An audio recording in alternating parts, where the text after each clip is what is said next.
Welcome to the Readers are Leaders online book club. आणि आजचा जो चॅप्टर आहे, आणि मी खरं म्हणायला हा खूप छान आहे.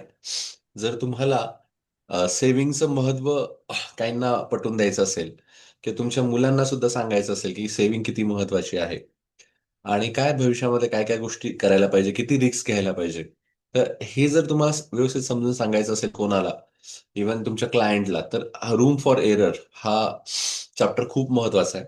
आणि याच्यामध्ये बऱ्याचशा गोष्टी आपल्याला भाग पाडतात की आपण आत्मचिंतन केलं पाहिजे, सेव्हिंग केली पाहिजे, असा एकंदरीत हा चॅप्टर आहे. तर आपण हा सुरू करतो आहोत. We are actually with the book the psychology of money, which is written by Morgan Housel. यातला हा 13वा चॅप्टर, म्हणजे ऑलरेडी आपले 12 चॅप्टर झालेले आहेत. जे नंतर जॉईन झाले असतील त्यांच्यासाठी युट्यूबला पण आपण हे अपलोड करतो. तुम्हाला वाटलं तुम्ही तिथे पण मागचे चॅप्टर बघू शकता. तर नावातच दिलंय रूम फॉर एरर. जसं आपल्याला कधी कधी असं वाटतं की मला सगळं कळतं, ओके, आणि मी जे प्रेडिक्ट केलंय ते होतच. आणि त्यामुळे आपला एक इगो असतो की नाही बाबा, मी करतोय ना, तर हे सगळं बरोबरच असणार आहे आणि मी त्याच्यावर पूर्ण विश्वास ठेवेल. ओके. पण इथे चॅप्टर मध्ये सांगितलं की you should keep some room for error. म्हणजे आपल्या हातूनही काही चुका होऊ शकतात किंवा अनावधानाने पण काही चुका येऊ शकतात. तर ह्या पण आपण त्यासाठी थोडासा रूम ठेवला पाहिजे. तर हे सांगायच्या आधीच मला एक फक्त क्लिअर असं करायचं आहे की सायकोलॉजी ऑफ मनी हे फायनान्शियल चं बुक आहे आणि रूम फॉर एरर त्यांनी फायनान्स बद्दल सांगितलंय. तर बऱ्याच वेळेस काही लोकांना असा गैरसमज होतो की जसं विद्यार्थ्यांना आम्ही जेव्हा सांगतो, इव्हन इव्हन माझे शिक्षक पण मला सांगताना सांगायचे की राहुल, फिक्स वन गोल, आणि एकदा एक जर गोल पकडला तर मग त्याच गोलवर तुला काम करायचंय. मग मागचे जे दोर असतील की मला एखादा दुसरा चान्स असेल किंवा प्लॅन बी असेल तो पण नाही ठेवायचा. ओके, फक्त प्लॅन ए वरच काम करायचं आणि पूर्ण फोकस ठेवायचा. Even night sorry earn night angle तेच सांगतात की आपल्याकडे आपण ध्येय ठरलेलं नसतं, आपलं फिक्स नसतं गोल. आणि त्यामुळे ना आपण प्लॅन बीचा पण विचार करतो आणि त्याच्यामुळे आपण फेल होतो. जसं फॉर एक्झाम्पल एखादा युपीएससी करणारा व्यक्ती असेल, ओके, तर त्यांनी जर पूर्ण मनापासून युपीएससीच करायचंय शेवटच्या श्वासापर्यंत असं जर ठरवलं, तर चान्सेस जास्त असतात की तो युपीएससी क्रॅक करेल. पण तेच जर तो एंट्री करताना, जसं आमच्याकडे पण येताना काही जण म्हणतात नाही आमचा हा पण प्लॅन आहे बरं का, आम्हाला ह्या दोन्ही ग्रुपमध्ये काम करायचंय. जेव्हा ते असं म्हणतात आम्हाला दोन्ही ग्रुपमध्ये काम करायचं, तेव्हाच कळतं की हे काही होणार नाही. द थिंग इज दॅट की युपीएससी पण करणारा जो असतो की त्यांनी फिक्स ठेवा की मला युपीएससीच करायची, बाकी काहीच करायचं नाही. याच पद्धतीने तुम्हाला आपल्या इतिहासातली मोठी घटना माहिती असेल. तानाजी मालुसरे जेव्हा कोंढाणा गड जिंकायला जात होते, तर जेव्हा सैनिक त्यांच्या वरती आले, आल्यानंतर त्यांनी मागच्या परतीच्या दोऱ्या कापून टाकल्या होत्या. ओके, रिटर्न जायचंच नाही, आता इथेच खेळायचं. मग इथे काय ठेवलं की त्यांना आता हेच करायचंय बाबा, दुसरं काहीच नाही. तर ह्या ज्या सगळ्या ज्या गोष्टी आहेत, तर ह्या गोष्टी ध्येया बाबतीत बरोबर आहे. ओके. करिअर बाबतीत बरोबर आहे की मला हे करायचंय, त्यासाठी मला 100% द्यायचंय.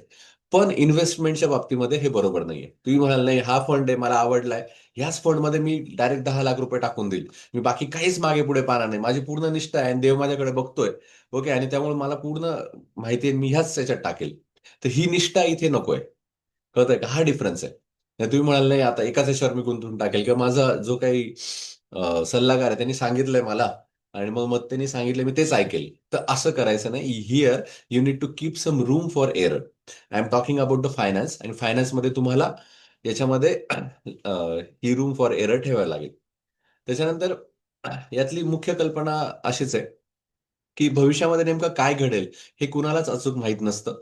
शेअर बाजाराचा तज्ज्ञ असो किंवा कार्ड काउंटर असो किंवा तुम्ही स्वतः, त्यामुळे आपण जो अंदाज मानतो त्यात थोडी जागा म्हणजेच मार्जिन ठेवायलाच हवी. ही जागा म्हणजेच आपल्याला चुकीचा अंदाज मानला तरी टिकून राहण्याची ताकद देते. म्हणजे आपल्या हातून चुकतात, माणूस चुकतोच. ओके, आणि कालच्या पण याच्यामध्ये सरप्राईज चॅप्टरमध्ये आपण बघितलं, आपण दरवेळेस तीच चूक नाही करत. जर एखादा माणूस दरवेळेस तीच चूक करत असेल तर त्याला आपण मूर्ख म्हणतो. पण आपण मूर्ख नाही आहोत, आपण दरवेळेस वेगळी चूक करतो. तुम्ही पण ऑब्झर्व केलं असेल, तुम्ही बघा, तुम्ही इतकं आपण मोठे झालो तर रोज काही ना काही चुका करतोच आपण, कारण आपण नवीन चुका करत असतो, नवीन टाईपच्या चुका करत असतो. तर मग जेव्हा आपण गुंतवणूक करतो तेव्हा आपण लक्षात ठेवायचं की माझ्या हातून पण चुका होऊ शकतात. मग ह्या जर चुका होत असतील तर मी आता काय करायला पाहिजे. ओके, तर मग मी मार्जिन ऑफ सेफ्टी ठेवायला पाहिजे किंवा मी माझ्या पद्धतीने काहीतरी माझा सुटकेचा मार्ग मी तिथे काढून ठेवला पाहिजे.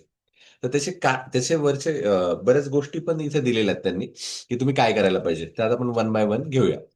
बाहेर पाऊस चालू आहे. जर लाईट गेली तर जाऊ शकते. I will try to resume from my mobile. Okay, तर समजा तसं नाही झालं तर 5 मिनिटं वाट बघा. नाही तर मग आपण उद्या परत कंटिन्यू करू, समजा लाईट गेली तर. लास व्हेगासची गोष्ट सांगितली, कार्ड काउंटरची. तर थोडक्यात ही गोष्ट सांगतो.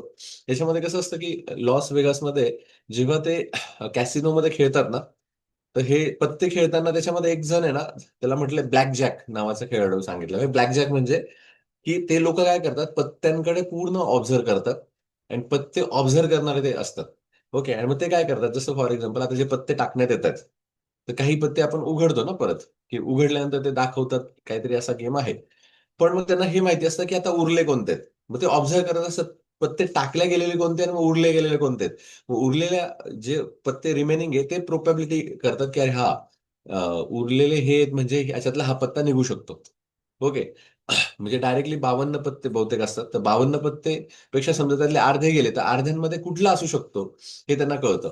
आणि हे कळतं म्हणजे ते प्रॉबॅबिलिटी तशी निर्माण करतात आणि त्यानुसार गुंतवणूक वाढवतात किंवा कमी करतात. ओके. म्हणजे काय, तर शक्यता बाजूने असेल तेव्हा ते जास्त पैसे लावतात आणि विरोधात असेल तेव्हा कमी पैसे लावतात. पण खरा धडा वेगळाच आहे. या संपूर्ण खेळाचा पाया आहे नम्रता. म्हणजेच काय, मला नक्की माहीत नाही पुढे काय होईल हे मनापासून मान्य करणे. म्हणजे ते प्रोबॅबिलिटी करतात की याच्यामध्ये येऊ शकतं. पण ते तयार पण असतात की अरे हे येऊ शकत पण नाही. फक्त प्रोबॅबिलिटी जास्त असेल त्याच्यावर ते खेळत असतात. मग तसं त्यांनी म्हटलंय, की जर तुम्ही म्हणजे ही तर प्रॉबॅबिलिटी झाली आणि जर तुम्ही त्या ठिकाणी खेळायला जात असाल कॅसिनोमध्ये, तर त्यांनी आपल्याला असं सांगितलंय, की जर तुम्ही वर्षभर खेळत असाल आणि तुम्ही समजा ₹10,00,000 घेऊन जर गेलेला असाल, तर तुम्हाला 2% जास्त फायदा होऊ शकतो. म्हणजे 10,00,000 जर खेळायला घेऊन गेला असाल, तर वार्षिक तुम्हाला तुमचे 12,00,000 होऊ शकतात. म्हणजे ₹2,00,000 तुम्हाला मिळू शकतात. मग तशी ती प्रोबॅबिलिटी दिली आहे, की आपण समजा एखादा गेम खेळायला तिथे गेलो कॅसिनोमध्ये, तर 49% चान्सेस असतात, की आपण हारू आणि 51 चान्सेस असतात, की आपण जिंकू. ओके. मग याच्यामध्ये प्रमाण बदलू शकतं, की मी पूर्ण न खेळताच निघून गेलो. ओके, तर असंही होऊ शकतं. पण जर तुम्ही ॲव्हरेजली खेळत असाल, तर 49% असं असतात, की ते कॅसिनोवाले सॉरी आपण हारू आणि 51% आपण जिंकू. मग यातला जो 51 - 49 आहे, यातला जो गॅप आहे 2%, त्या 2% मध्ये आपली जिंकण्याची प्रोबॅबिलिटी असते. ओके. पण हे नम्रपणे आपण समजून घ्यायला पाहिजे, की अरे ही प्रोबॅबिलिटी फक्त 2% आहे. मग मी खेळतानाच मुळात समजा मी ₹10,000 घेऊन गेलो असेल किंवा 10,000 युनिट्स घेऊन गेलो असेल, तर मी पहिले 100 युनिटने सुरुवात करेल. ओके. किंवा मी डायरेक्ट सगळे 10,000च्या 10,000 लावून देणार नाही. ओके. मग त्याने तेच सांगितलं, की तुम्ही टिकून राहणं खूप महत्वाचं आहे, की एकदम आले आणि सगळ्या गोष्टी लावून टाकल्या आणि नंतर मग म्हटलं, की अरे, आता मार्केट माझ्या बाजूने झालं, की आता मला कळलं, की आता मी जिंकू शकतो, पण लावायलाच पैसे नाही. तर तसं करू नका. तुमची योजना योजनेप्रमाणे चालेल असं गृहीत धरू नका. हे वाक्य सगळ्यांनी लिहून ठेवायचं आहे आणि हे खूप महत्वाचं या प्रकरणामधलं आहे, की what what what what the things we plan, it will not go according to our plan. त्याचा प्लॅन करून ठेवायचा आहे. ओके. मनी हेस्ट म्हणून एक पिक्चर आहे, तुमच्यापैकी बऱ्याच जणांनी बघितलं असेल. मनी हेस्टमध्ये जो प्रोफेसर आहे, तो फेल्युअरचा पण प्लॅन करून ठेवतो. म्हणजे इव्हन अशा काही गोष्टी त्याच्यात झालेल्या असतात, की या फेल झालेल्या आहेत. ते पण त्याच्या प्लॅननुसार झालेले असतात. तर द थिंग इज दॅट, की असा एक डीप प्लॅनिंग आपला आपला असला पाहिजे. त्याच्यानंतर margin of safety. Margin of सेफ्टीचा उद्देश म्हणजे भविष्याचा अचूक अंदाज लावण्याची गरजच संपते. आता बघा ना, मार्जिन ऑफ सेफ्टी मी ठेवलेलं आहे. मला माहिती आहे की माझ्याकडे एवढा फंड आहे, जो आपण रिझर्व्ह फंड म्हणतो. समजा जॉब जरी गेला किंवा इन्कम जरी नसला, तरी मी 6 महिने इझिली सस्टेन करू शकतो. तसं मार्जिन ऑफ सेफ्टी जर तुमच्याकडे असेल, तर तेवढा तुम्ही रिझर्व्ह कोटा ठेवला, तर त्याचा फायदा तुम्हाला भविष्यामध्ये होतो. जर तुमच्याकडे पुरेशी सुरक्षा जागा म्हणजे बफर असेल, तर भविष्यात नेमकं काय घडेल हे 100% अचूक ओळखण्याची गरजच उरत नाही. जग काळं किंवा पांढरं नाही. म्हणजे असं नाही की जग ब्लॅक अँड व्हाईट आहे. मध्ये ग्रे लाईन पण आहे. म्हणजे कुठेतरी दुसरी पण गोष्ट आहे ना, सेफ्टी लाईन पण आहे. ती पण आपण घेऊ शकतो. म्हणजे असं नाही की कॅसिनोमध्ये गेलं म्हणजे लगेच मी ₹10,00,000 लावूनच आलं पाहिजे. असं नाही. ठीक आहे बाबा, मी ₹8,00,000 लावतो, ₹2,00,000 ठेवतो किंवा मी ₹2,00,000 ठेवतो, ₹8,00,000 ठेवतो. म्हणजे असं काही नाही ना. मग माणसात तोच विचार करत नाही. त्यांना असं वाटतं की नाही आहे ना, आत्ताच चान्स आहे आणि माझा मित्र पण आहे, तो भारी खेळतो आणि तो मला सांगेल, मी लावून टाकतो. तर तसं अजिबात करू नका. तोही चुकू शकतो. आता हे कॅसिनोच्या बाबतीत असं नाही, प्रत्येक ठिकाणी आहे. तोही चुकू शकतो. किती जरी मोठा पैलवान असला, किती जरी त्यातला एक्सपिरियन्स असला, तोही चुकू शकतो. ओके. कारण तुम्हाला माहित नाही, कारण लाईफ इज अ सरप्राईज. केव्हा काय घडेल तुम्हाला माहित नाही. तेव्हा मार्जिन ऑफ सेफ्टी ठेवा. एवढं सिंपल त्यांनी आपल्याला सांगितलंय. आपण हीच चूक का करतो? नूतनीकरणाचं त्यांनी एक्झाम्पल दिलंय. त्याच्यामध्ये ते असं सांगतात, की आपण काय करतो बऱ्याच वेळेस, की आपल्या शेजारच्यांना कंपेअर करतो, की आपल्या शेजारच्याने घर बांधलं का? मग ठीक आहे, आपण त्याला जाऊन विचारतो, "का रे बाबा तू घर बांधलंस, किती खर्च आला?" मग तो सांगतो एक ₹1.5 लाख सॉरी ₹1.5 करोड किंवा 1.5 सीआर खर्च आला किंवा 1 सीआर खर्च आला. मग आपण विचार करतो, "अरे याला 1 सीआर आला ना, चला आपलं घर आपण असं बांधणार आहोत. आपल्या डोक्यावरून पाणी. आपल्याला ₹20 लाख जास्त लागतील." ओके, म्हणजे 1,20,00,000त आपलं घर होऊन जाईल. मग आपण असा विचार करतो आणि मग जेव्हा आपण घर सुरू करायला चालू करायला सुरुवात करतो, तेव्हा कळतं, अरे, अजून तर आपला खर्च वाढतोय. हे 20 मध्ये पण होत नाहीये. ओके, आणि नंतर मग अनपेक्षित खर्च वाढायला लागतात किंवा आपल्या डिझाईन चेंज होतात किंवा भाव एकदम वाढलेला असतो. तर अशा बऱ्याच गोष्टी आयुष्यामध्ये त्याच्यात घडतात आणि मग आपलं बजेट चुकून जातं. मग त्यांनी ते असं सांगितलंय, की मग असं जर झालं तर निराशाच होऊन जाते. तुम्ही असे पण बरेच आता मी गावाकडे बरेच घरं बघतो किंवा सिटीमध्ये पण असतं, की खूप उत्साहाने त्यांनी सुरू केलेलं असतं. पहिल्या 3 महिन्यामध्ये ना खूप जोरात काम सुरू राहतं आणि नंतर एकदम बंदच पडून जातं. तर तो कॅश फ्लोच त्यांच्याकडे संपलेला असतो. ओके, मग ती निराशाच निराशा होते. मग द थिंग इज दॅट, की अशा गोष्टी घडू शकतात. ह्या चुका होऊ शकतात. त्यामुळे खूप तारतम्याने विचार करून आपल्याला ह्या गोष्टींचे निर्णय घ्यावे लागतात. अ, आपण रूम फॉर एरर का टाळतो? याची 2 कारणं त्यांनी सांगितली. आपण का त्याचा विचार नाही करत? का घ्यायचं नाही रूम फॉर एरर? तर पहिली गोष्ट मी तर एवढं म्हणेल, की इगो असतो आपल्याला, की मी विचार केलाय ना, माझे कॅल्क्युलेशन्स आहेत ना, ते बरोबरच आहे. ते चुकूच शकत नाही. म्हणजे आपण असं धरतो, की नाही मी चुकूच शकत नाही. माझं हे आहे असंच होईल. ओके, आता द सिक्रेटमध्ये सांगितलंय, की we should manifest in that way. पण फायनान्सच्या बाबतीमध्ये थोडासा विचार करायला हवा. फायनान्सच्या बाबतीमध्ये कसं असतं, हे अनपेक्षित खर्च असतात. ते आपल्याला थोडेसे मॅनेज करावे लागतात. त्यामुळे मी पण चुकू शकतो, असा विचार तुम्ही ऑलरेडी मनामध्ये थोडी नम्रता ठेवायची. आणि ती नसल्यामुळे आपलं हे पहिलं कारण आहे, की आपण रूम फॉर एरर ठेवत नाही. आपल्याला असं वाटतं, की तज्ञ किंवा आपण स्वतः भविष्य नेमकं जाणतो. मला माहीत नाही असं मान्य करणंच अवघड वाटतं. दुसरी गोष्ट, पूर्ण ठामपणे न वागल्यास नुकसान होईल ही भीती. जसं मी तुम्हाला सांगितलं ना, की अ, किल्ल्याचे ते दोरखंडच कापले. ओके. तसं इथे पण आपल्याला असं वाटतं, की आपण 100% जर त्याच्यावर निष्ठा ठेवली नाही, तर मग ते मिळणार नाही फळ आपल्याला. जर आपण आपल्या अंदाजावर 100% विश्वास ठेवून कृती केली नाही, तर संधी गमावू असं वाटतं. ओके. पण फायनान्सच्या बाबतीमध्ये हे आपण आता यापुढे टाळायचंय. फायनान्सच्या बाबतीमध्ये you should have a plan B. Okay. तर हे मॉर्गन हौसेल आपल्याला सांगताय. पुढे म्हटलंय रूम फॉर एरर म्हणजे भित्रेपणा नाही.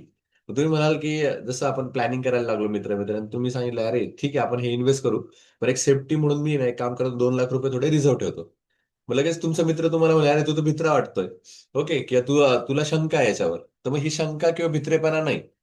तर हे उलट बेस्ट आहे, कारण तुम्ही शेवटी तुमच्या स्पर्धेमध्ये टिकून राहणार आहात.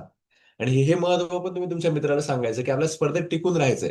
समजा तुमचं प्लॅनिंग सगळं चांगलं आहे, पण 8,00,000चे ₹8,00,000 तुमचे वॉश आउट झाले, तर पुढे सस्टेन करायला हे ₹2,00,000 कामी येणार आहेत ना. तर अशा बऱ्याच गोष्टी माझ्याकडे असे बरेच प्रसंग आहेत. पण मी ते पूर्ण आता नाही सांगत. पण द थिंग इज दॅट याच्यामध्ये बघा, बऱ्याचदा असं वाटतं, की रूम फॉर एरर हे फक्त घाबरट किंवा कमी जोखीम घेणाऱ्या लोकांचं काम आहे.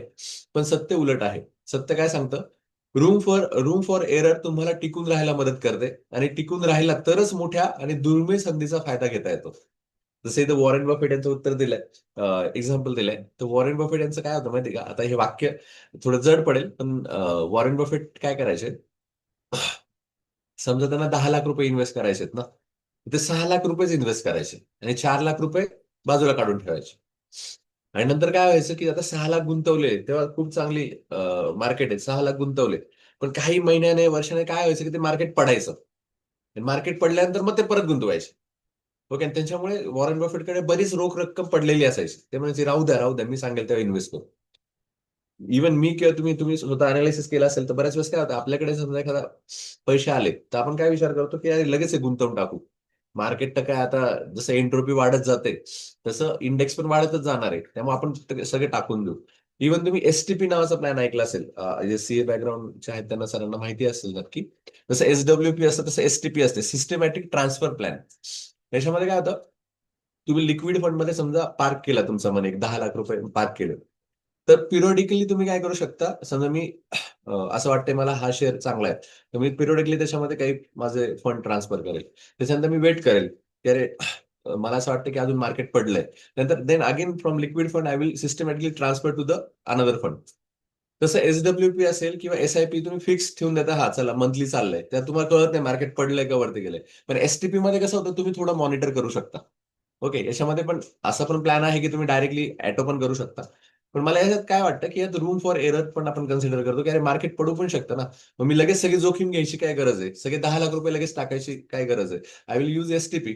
ओके, याचा थोडा अभ्यास तुम्ही नंतर नक्की करा. तर द थिंग इज दॅट की वॉरेन बफेट हा ऍडव्हान्टेज घेत होते. त्यामुळे असं नाही की लगेच घेतलं मग त्याला तुम्ही वॉरेन बफेटला भित्रे म्हणाल का, नाही, he is a intellectual. Okay, आणि इतकं छान पद्धतीने विचार करून ते निर्णय घेत होते. बिल गेट्स यांचं उदाहरण असंच आहे. इव्हन आम्ही पण आमच्या स्टार्टअपमध्ये हे उदाहरणं वापरलेत. बिल गेट्सनी जेव्हा मायक्रोसॉफ्ट ही कंपनी सुरू केली, लहान कंपनी होती, तर त्यांनी पहिले एका वर्षाचा पूर्ण पगार बाजूला काढून ठेवला होता, की जो ते त्यांच्या स्टाफला देऊ शकतील. आम्ही पण आमच्या स्टार्टअपला आम्ही 1 वर्षाचं नाही, पण एक 6 महिन्याचं तरी बजेट करून ठेवलं होतं, की जो काय स्टार्टअप आहे तुमचा 6 महिने तरी प्रॉपर चालला पाहिजे, की कारण त्यानंतर तो तुमच्या इन्क्वायरीज येतात किंवा तुमचा थोडासा स्प्रेड होतो, लोकांना तुमची क्वालिटी कळते आणि मग ते होतं. मग पहिले 6 महिने, 6 महिने खूप कमी सांगतोय मी तुम्हाला, पण साधारण असं म्हटलं जातं कुठलाही बिझनेस जर एक 1,000 वर्ष 1,000 दिवस टिकला तर तो सक्सेस होतो. म्हणजे खरं म्हटलं तर 1,000 दिवसाची सोय तुम्ही करून ठेवायला पाहिजे. ओके, तरच तुम्ही हे होऊ शकता, सक्सेसफुल होऊ शकता. जसं मी तुम्हाला आमच्या एका गावाचं उदाहरण मी मध्ये माझ्या एका व्हिडिओ क्लिपमध्ये दिलं होतं. एक शुभम नावाचा मुलगा आहे आणि 10वी झालं, 12वी झालं आणि त्याच्यानंतर त्यांनी ठरवलं की मला स्टार्टअप करायचं आहे. मग स्टार्टअप करायचं तर काय, तर त्यांनी सांगितलं दाबेलीचा गाडा टाकायचा आहे. ओके, आणि तो, त्याची आई आणि ते they are from that background, आणि त्यामुळे त्यांचं हाताला खूप चव आणि खूप चांगलं. पण मग ह्या मुलाचा तेवढा अभ्यास कमी पडल्यामुळे काय झालं, की तो म्हटला नाही आता हवाच करायची बुवा, आपलं म्हणजे खूपच भारी. मग मी त्यांना सांगितलं की आता फक्त काय करा, कॉन्सन्ट्रेट करा की तुम्ही जे काही करायचंय तुम्हाला त्याच्यावर जास्तीत जास्त भर द्या. 3-4 महिन्याचं प्लॅनिंग असू द्या. आणि त्यानुसार तुम्ही सगळं करा. मग ते खूपच हवेत असल्यामुळे काय झालं, की तो म्हटला नाही आता आपल्याला करायचंच. मग त्यांनी होता तो जॉब सोडून दिला. त्याच्या आईने पण होता तो हॉटेलचा जॉब सोडून दिला. आणि मग त्यांनी ओपनिंग केली. आणि ज्या दिवशी ओपनिंग करायची होती त्याच्या आदल्या दिवशी पण मला फोन होता, की मला सर्टन अमाऊंट थोडी उसने हवी. म्हटलं कशासाठी हवी? नाही म्हणे, आम्ही डीजे 10,000चा केला म्हणे. 10,000चा डीजे वाजवला मस्त असं गाजत करणारे आणि पूजा घालायची म्हणे सत्यनारायणाची. त्यासाठी ब्राह्मणाला बोलवायचं, त्यासाठी पैसे नाही येत आता.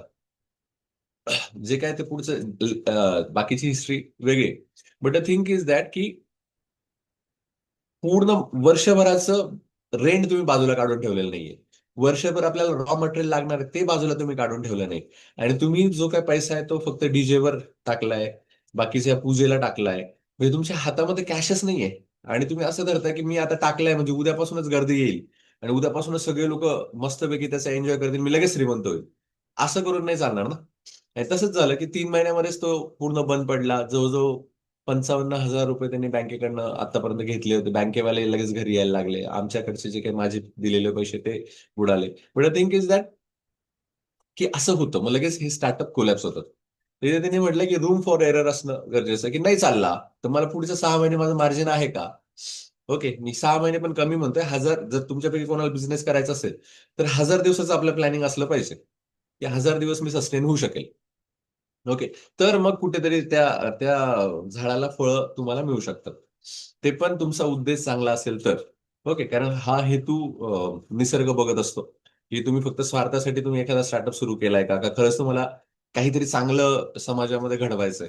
जर तुमचा उद्देश चांगला असेल तर तुम्ही लवकर सफल होता. असा माझा आत्तापर्यंतचा एक्सपिरियन्स आहे. तर बिल गेट्स झालं, वॉरेन बफेट झालं. त्यानंतर पुढे सांगितलं निवृत्तीसाठी बचत, भविष्यातील परतावा कमीच धरा. आता काय होतं की बरेच जण आहे ना, जसं माझं माहिती आहे, की आता आपण सगळे यंग आहोत, त्यामुळे आपण स्वतःला जरा जास्त चांगलं स्मार्ट समजत असतो. त्यामुळे आपण कोणाचा सल्ला घेताना किंवा हे करताना आपण 4 वेळेस विचार करतो. छान पद्धतीने त्याचा मागोवा घेतो, क्रॉस चेक करतो. 4 जणांचं सेकंड ओपिनियन घेतो.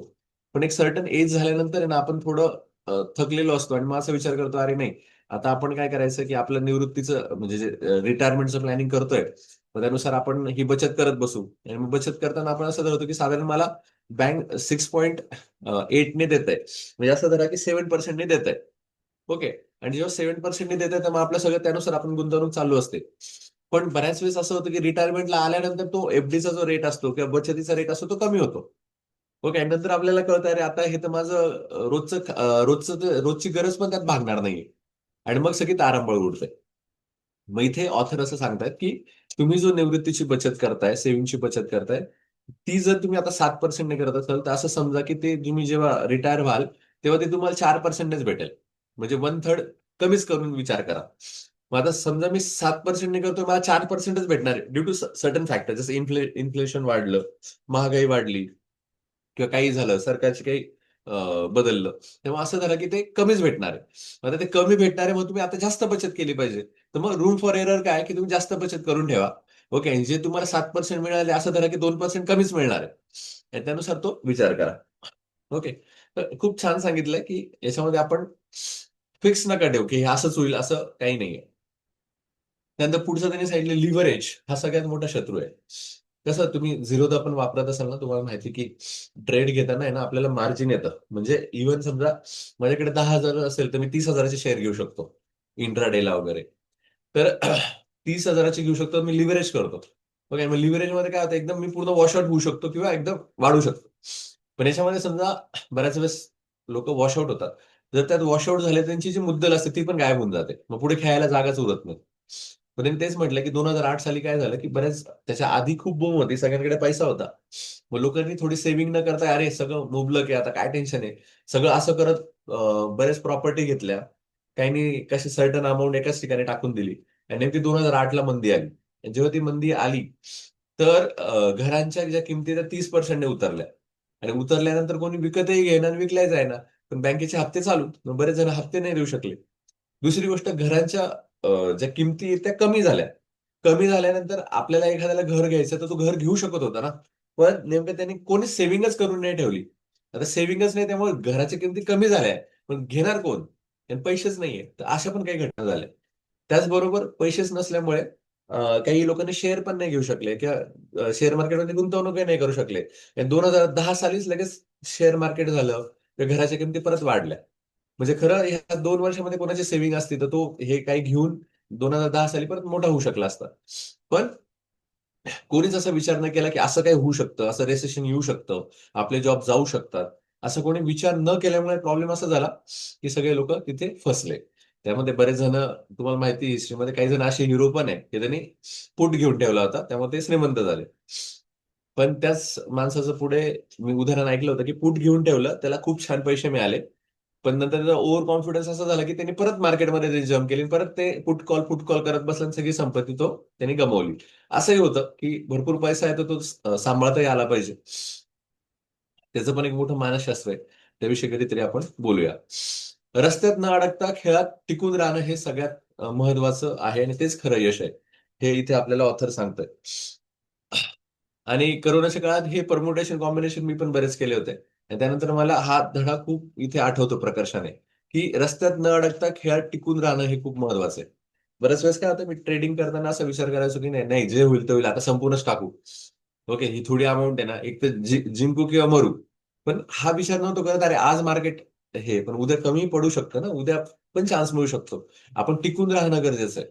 पण काय होतं की त्या व्हिगरमध्ये ना आपल्याला पेशन्स नसतो. की आपल्याला वाटतं, नाही नाही, आता जे होईल ते होईल. ओके. तर असं न करता थोडं रूम फॉर एरर ठेवणं किंवा ट्रेडिंगमध्ये तुम्हाला थोडंसं लॉस होत असेल तर काही म्हणजे काही प्रॉफिट झाला असेल त्याचे शेअर घेऊन ठेवणं.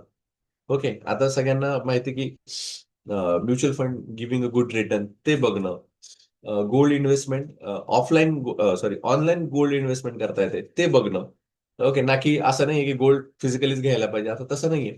इव्हन जे आता सरकारने अपील केलं होतं की गोल्ड घेऊ नका. पण त्यांनी त्याचा ऑप्शन पण दिला. तुम्हाला गोल्ड घ्यायचं असेल तर तुम्ही बॉन्ड घेऊ शकता. गोल्ड ईटीएफ घेऊ शकतात. ओके. याच्यामध्ये आपण गुंतवणूक करू शकतो. त्यात गुंतवणूक केल्या की तो पैसा फॉरेनला डॉलरमध्ये नाही जाणार आहे ना, तो आपल्याकडेच राहणार आहे. त्याचाही अभ्यास बाकीचा झाला असेल त्याविषयी आपण कधी वाटलं तर परत बोलू. Barbell strategy. बार्बेल म्हणजे कसं, आपला डंबेल माहिती आहे ना तुम्हाला, की तो बार आपण घेतो, दोन्हीकडे वेट लावलेलं असतं. तर त्यांनी असं सांगितलं की एकाच वेळी धाडस आणि सावध अशी बार्बेल स्ट्रॅटेजी. मग बार्बेल स्ट्रॅटेजीमध्ये काय सांगितलंय त्यांनी, की दोन्ही बाजूला कसं बॅलन्स आहे, तसं आपण एका बाजूला धाडसी निर्णय घ्यायचे आणि एका बाजूला खूप सेफ्टी निर्णय घ्यायचे. असे दोन्ही बाजूने आपण जाऊ शकतो. म्हणजे काय, फॉर एक्झाम्पल तुमच्याकडे 10 लाख रुपये आहेत, तर 5 लाख रुपये डायरेक्टली तुम्ही यू कॅन से, थोडं बोलतोय याविषयी. म्युच्युअल फंडमध्ये कसं असतं की 5 प्रकारच्या फंड्सवर साधारण जनरली आपल्याला सांगितलं जातं की तशा पद्धतीने गुंतवावे. एक म्हणजे कसं आहे की स्मॉल कॅप फंड, की तिथे तुम्हाला सीए जी आर जवळजवळ 30% रेटने मिळतो. म्हणजे चान्सेस आहे खूप छान पैसे तुम्हाला पर इयर 30% मिळू शकतात. तर मग काही गोष्टी स्मॉल फंडमध्ये टाकायच्या. नंतर एक मीडियम कॅप फंड आहे, आणि एक म्हणजे तुमचा जो आहे म्हणजे बिग बिग फंड असतो. तर त्याच्यामध्ये कसं असतं की जर तुम्ही लार्ज कॅप फंडमध्ये जर पैसे टाकत असाल, तर तिथे ग्रोथ हळू आहे. म्हणजे आफ्टर फ्यू इयर्स तुम्हाला त्याचा रिटर्न्स मिळतात आणि पॉझिटिव्ह रिटर्न्स मिळतात. त्याची गॅरंटी पण साधारण असते. म्हणजे त्यांनी सांगितलेलं असतं की आतापर्यंत त्यांनी 12% रिटर्न दिले, 15% रिटर्न दिले. पण स्मॉल कॅपचं तसं नसतं. स्मॉल कॅपचं दिलं तर 30% देईल, नाही तर मायनसही होईल. ओके. मग तुमच्याकडे जी काही अमाऊंट आहे ती टाकतानाच हे पाचही याच्यामध्ये टाकायची असते. ओके. म्हणजे 5 म्हणा, 3 म्हणा, याच्यामध्ये फंडमध्ये डिस्ट्रीब्यूट करून टाकायची असते. त्यामुळे तुम्ही लॉंग टर्मसाठी समजा म्हटलं 50% टाकली, मीडियम कॅपसाठी समजा तुम्ही 30% टाकली, स्मॉल कॅपसाठी समजा 20% टाकली. तर अशा पद्धतीने तुम्ही डिस्ट्रीब्यूट करून ते अमाऊंट स्प्रेड करायची. याला आपण म्हणू शकतो की एक म्हणजे बार्बेल स्ट्रॅटेजी पण म्हणू शकतो, की तुम्ही एक सिक्युअर पण केला, एक सावध भाग पण ठेवला, की लाँग टर्मसाठी तुम्ही सावध करून ठेवले. आणि इथे तुम्ही मिड मिड कॅप आणि स्मॉल कॅपसाठी एक धाडसी निर्णय घेताय, की थोडी रिस्क पण घेताय. असं पण चालेल. पण एकंदरीत तो निर्णय तुमच्या फायद्यातच राहील. त्यामुळे शक्यतो ही स्ट्रॅटेजीचा वापर करायचा, की सगळाच फंड रिस्क फंडमध्ये नाही टाकायचा आहे. त्याच्यामधला अर्धा सेव्हिंगमध्ये टाकायचा आहे, आणि अर्धा तुम्ही रिस्क तुम्हाला वाटली तर घेऊ शकता. कारण जेव्हा तुमचे Wien the black cloud comes, okay, म्हणजे जेव्हा एखादा काय म्हणतात चॅलेंजचा पिरियड येतो, तेव्हा हा जे तुम्ही सेव्हिंग केलेली असते तीच तुम्हाला कामी येते. उद्देश एकच, कितीही झालं तरी खेळात टिकून राहणं, जेणेकरून जोखीम फळाला येईपर्यंत थांबता येईल. तर ही गोष्ट तुम्ही समजून घ्या. त्याच्यानंतर पुढचं स्टॅलिन ग्राडच्या, हे बराच मोठा चॅप्टर मी तुम्हाला सांगितलं, but I think you may enjoying it. तसं काही वाटलं तर you can raise your hand, म्हणजे आपण थोडं स्किप पण करू शकतो. स्टॅलिन ग्रँडच्या उंदराची गोष्ट सांगितली. म्हणजे काय झालं होतं की रशिया आणि जर्मनी यांचं जे सेकंड वर्ल्ड वॉर चाललं होतं, म्हणजे जागतिक युद्ध चालू होतं. त्याच्यामध्ये जर्मन, तुम्हाला माहिती आहे ऍडॉल्फ हिटलर, ते खूप हे होते, म्हणजे अग्रेसिव्ह होते. आणि रशियाच्या स्टॅलिन गार्डच्या इथे हे सगळं युद्ध चालू होतं. आता याच्यामध्ये काय झालं की जर्मनी जेव्हा तिथे ते गेलेत, तर जर्मनीचं राखीव त्यांनी ठेवून घेतलं होतं, की बाबा आपल्याला समजा गरज लागली तर आपल्या 104 टँक आपण आपल्या बाजूला ठेवूया. मग त्यांनी 104 त्यांच्या राखीव टँक ठेवून राखल्या होत्या. आणि जेव्हा युद्ध सुरू झालं तेव्हा त्यांनी 104च्या 104 त्या टँक बाजूला काढल्या, म्हणजे तोफा काढल्यात.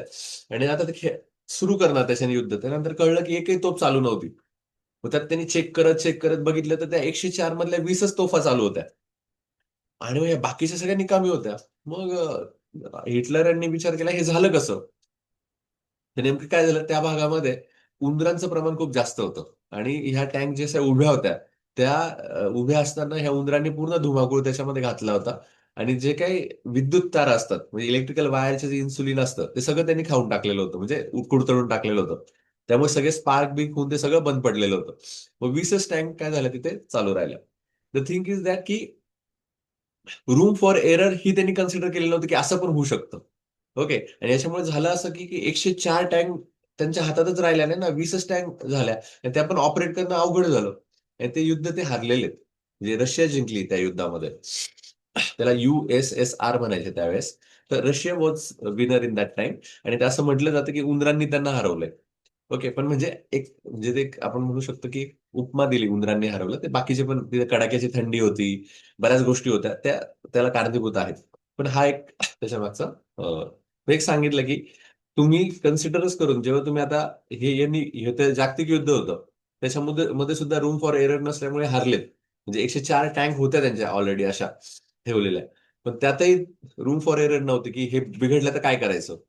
ओके. तसं तर आपलं आयुष्य आहे. तर आपण किती त्याचा विचार करायला पाहिजे हे तुम्ही बघू शकता. त्याच्यानंतर स्टार्टअपमध्ये काही अनपेक्षित संकट येतात. आता मॉर्गन हौसेल यांनी स्वतः सांगितलं, की जे स्टार्टअप करताना त्यांना काय-काय प्रॉब्लेम आला. तर पहिली गोष्ट त्यांनी सांगितलंय, की त्यांचं जे ऑफिस होतं, तिथे पाण्याच्या पाईपमुळे संपूर्ण ऑफिस पाण्यात बुडालं. म्हणजे रात्री असं झालं, की ते सकाळी गेले, रात्री पाईप ते फुटला का ते नळ चालू राहिला. सकाळी जेव्हा उघडलं तेव्हा पूर्ण पाण्यात गेलेलं होतं ते ऑफिस. ओके, असंही होऊ शकतं. एका ऑफिसमध्ये 3 वेळा चोरी झाली, त्यांच्या ऑफिसमध्ये चोरी पण झाली. म्हणजे जो कॅश आपण ठेवलेला असतं ते पण चोरी होऊ शकते. मग एकाच ठिकाणी कॅश नाही ठेवता मी 4 ठिकाणी ठेवेल. इव्हन काही काही वेळेस तीन तीन अकाउंट असतात, 4 अकाउंट असतात. तिथे स्प्रेड करून तुम्हाला पैसा ठेवावा लागतो, की अरे हा नाही वापरता आला तर तो काय. बऱ्याच वेळेस काय होतं, म्हणजे मी बघितलंय तर मला, जेव्हा मी बाहेर एखाद्या ठिकाणी जातो, तर बऱ्याच वेळेस काय होतं, फोन पे चालत नाही, तर मी काही वेळेस फोन पे वापरतो, काही जीपे वापरतो, कधी कधी नेट बँकिंग वापरतो. काही ठिकाणी तुम्हाला कॅश पण ठेवावी लागते. म्हणजे सगळं एकाच अकाउंटवर ठेवून नाही चालत, की इथे सगळा पैसा ठेवून नाही चालत. You should keep some room for error. तसं एका ग्राहकाने कुत्रा आणला म्हणून तक्रार होऊन दुकानच बंद पडले. म्हणजे काही जण पेट अॅनिमल आणतात ना, मग त्यांच्यामध्येच भांडणं होतात, की अरे पेट अॅनिमल तुम्ही आणू शकत नाही. मग त्याच्यामध्ये थोडेसे मागे पुढे होतं आणि तेही भांडणं होऊ शकतात स्टार्टअपमध्ये. तसं सीओईचा ईमेलच हॅक झाला. त्यांचा जो मेन होता त्याचा ईमेल हॅक झाला. त्याच्यामुळे बऱ्याच ट्रान्झॅक्शन चुकीचे घडले. तर हे सुद्धा तुम्हाला थोडंसं कन्सिडर करावं लागतं, की ह्या पण एरर होऊ शकतात, की ज्या माझ्या हातात नाहीये हे होऊ शकतं. ओके. त्याच्यामध्ये कुठेही मला थोडी वाटणार की पाणी ऑफिसमध्ये भरावं, पण होऊ शकतं ना. तर यासाठी पण तुम्ही रेडी राहणं किंवा मग तेव्हा हायपर न होणं, किंवा माझ्या बाबतीत असं का झालं? तर तसं न विचार करता पटकन तुम्ही ऍक्सेप्ट करणं, हा हे होऊ शकतं. आता याच्यावर पुढे सोल्युशनवर आपण बोलूया, की अजून काय करता येईल, की जाताना मी व्यवस्थित फॅन, लाईट, पाणी बंद केलंय का मी चेक करून जाईल. त्यासाठी सिक्युरिटी गार्डला मी इन्स्ट्रक्शन देईल. पैसे ठेवताना मी काही ठिकाणी तुम्हाला माहिती असेल, की तिजोरी असते, तिजोरीवर सील लावतात, त्याच्यावर साईन करतात, मग जातात. तर मी व्यवस्थित सील करून ठेवेल. ह्या गोष्टी असतात, की आपल्याला ते सांगतात, की आपण सावधगिरी पाळणारच आहोत. पण तरी पण काही गोष्टी घडू शकतात. त्यानंतर सिंगल पॉईंट ऑफ फेल्युअर टाळा. सिंगल पॉईंट ऑफ फेल्युअर म्हणजे काय होतं, की जसं मी तुम्हाला म्हटलं ना, की 2-3 अकाउंट ठेवा तुमचे. म्हणजे एकाच याच्यावर नका ठेवू, की माझं फोन पे चाललं तरच बुवा मी गावात राहू शकेल, नाही तर मग मला लोकांना मागावे लागतील पैसे. असं काही करू नका.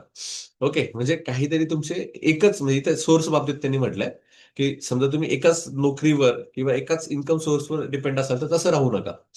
मग थोडंसं क्रिटिकल आहे. कधी-कधी असं होऊ शकतं, की त्याच्यात पण तुम्हाला फटका बसू शकतो. मग तुमच्याकडे दुसरं काहीतरी साधन असलं पाहिजे. जसं त्यांनी विमानाचं उदाहरण दिलंय, की विमान उडताना आहे ना, एका इंजिनावर पण चालू शकतं, 2 इंजिनावर चालू शकतं. Even you can land it with the brake also. Okay. असं नाही की त्याला त्याच गोष्टी पाहिजे. म्हणजे 3-4 गोष्टींवर त्याचं त्यांनी हे दिलेलं आहे, की हे फेल झालं तर हे झालं तर हे. तसं आपल्या लाईफमध्ये पण आपण एक 3-4 सोर्सेस आपण ठेवले पाहिजे. शेवटचा मुद्दा आहे, विशिष्ट कारणाशिवाय बचत करा. म्हणजे जसं आता माझा भाचा पण आहे, आत्ताच तो जॉबला लागलाय मुंबईला.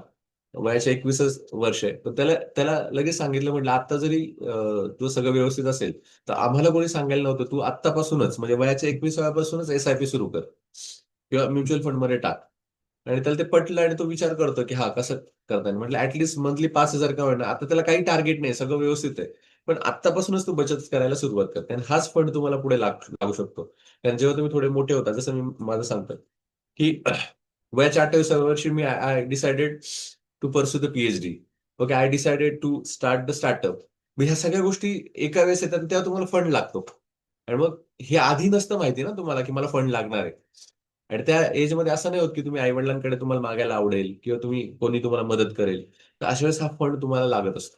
तर तो काही कारण नसलं तरी बचत करायला सुरुवात करा.